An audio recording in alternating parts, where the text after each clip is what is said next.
क्या यह है आपका घर? यहाँ से चंद गलियां दूर है। मुझे यहाँ तक छोड़ने का बहुत शुक्रिया तुम्हारा। यहाँ से अब मैं खुद चली जाऊंगी। तुम्हें बहुत तंग कर दिया मैंने।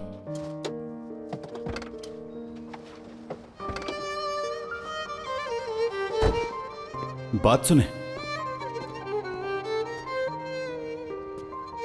मैं आपको वहीं करीब छोड़ देता हूं। क्या आपको डर तो नहीं कि मैं आपको बाद में तंग करूंगा?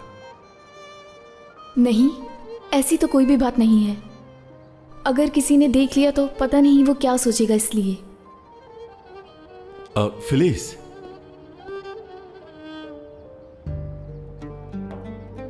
क्या आपका नंबर मिल सकता है? किस लिए? गलत मत समझें आप। शायद हम कभी बात कर लें या बाद में कभी चाय वगैरह पी लें।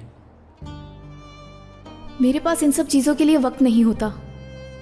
तुमने मेरी इतनी मदद की, उसके लिए तुम्हारा बहुत बहुत शुक्रिया। खुदा हाफिज। फिलिस,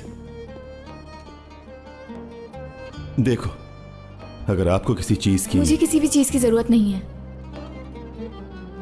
शुक्रिया।